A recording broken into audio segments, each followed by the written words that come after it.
Adobe Premiere Pro is one of those names that gets thrown around constantly when people talk about the best video editing software out there. But is it actually worth all the hype? Or is it just riding on Adobe's reputation? Well, after spending a lot of time editing projects in Premiere Pro, the good, the frustrating, and the surprisingly powerful, I've got some thoughts you'll want to hear before making a decision.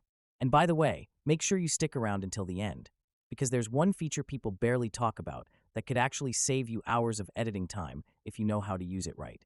Plus, if you're brand new to Premiere Pro, I've linked my full beginner tutorial in the description to help you get started without feeling overwhelmed. So here's the deal.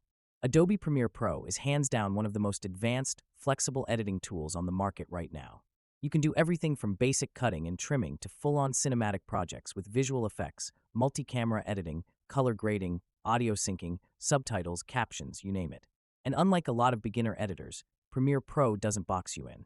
You can customize almost everything, which gives you a level of control that's hard to match. But here's the catch. With that flexibility comes a bit of a learning curve. Premiere Pro isn't exactly plug-and-play when you're just starting out. It can feel overwhelming at first, so many panels, so many tools, so many shortcuts. But honestly, once you get the hang of the layout and workflow, it starts to click. And that's when the real fun begins. Because when you know what you're doing, Premiere Pro makes you feel like you're editing on another level. One thing I really love is how smooth the integration is with other Adobe products like After Effects, Photoshop, and Audition. It's like everything just talks to each other. You can drag in a Photoshop file and still edit the layers, or send audio straight to Audition for advanced mixing and then bring it right back into your timeline. That kind of ecosystem is a huge win if you're already using Adobe apps. Even if you're not, it kind of makes you want to, because the workflow just becomes more powerful when it's all connected. Now, I won't lie, there are definitely moments where Premiere Pro can test your patience. It's improved a lot over the years, but there are still occasional bugs or slowdowns, especially if you're running it on older hardware. Sometimes you'll get a crash, or the playback will get choppy when you're working with high-res footage. It's annoying, and yeah, it can throw off your momentum. But here's the thing, most of the time, it's not a deal breaker.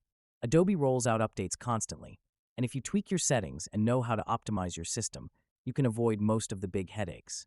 Also, if you've ever used other editors like Final Cut or DaVinci Resolve, you'll probably notice that Premiere Pro sits in this perfect middle ground.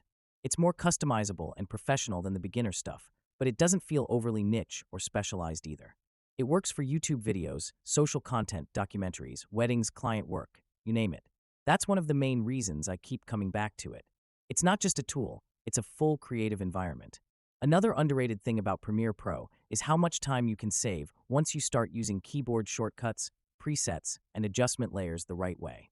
Like I mentioned at the start, there's one tool that a lot of people sleep on, the Essential Graphics panel. It lets you build titles, lower thirds, and other on-screen elements with way less effort than doing everything manually. Combine that with motion presets and a few custom templates, and you can literally cut your editing time in half, especially for repeat projects.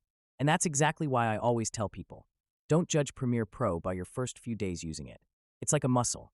The more you work it, the stronger your editing game gets. It's not just about whether Adobe Premiere Pro is the best editing software on paper. It's about how far it can take you once you really understand how to use it. Is it perfect? No. But is it powerful, professional, and capable of making your content look insanely polished? Absolutely. So yeah, if you're still wondering whether Adobe Premiere Pro is really as good as they say, it kind of is, but you've got to be willing to grow into it. And if you're new to the platform, definitely check out my Adobe Premiere Pro tutorial for beginners in the description. It'll help you skip a lot of the early frustration and start creating way faster than if you were just winging it. You don't want to miss that. Let me know what kind of projects you're planning to make with Premiere Pro, and I'll see you in the next one.